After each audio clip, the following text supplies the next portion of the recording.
Welcome to a Foxy Tech Tips tutorial on walking backwards on Roblox Mobile.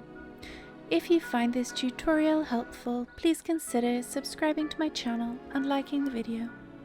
You may be wondering, is it even possible to walk backwards on Roblox?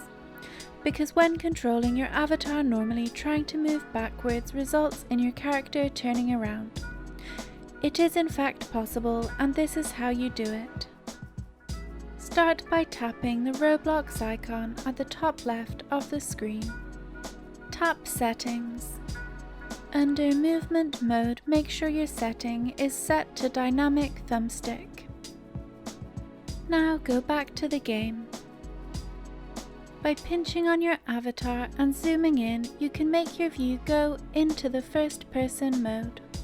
While you are in first-person mode, you can use the normal thumbstick controls to walk backwards. Instead of turning around, your avatar will actually walk backwards.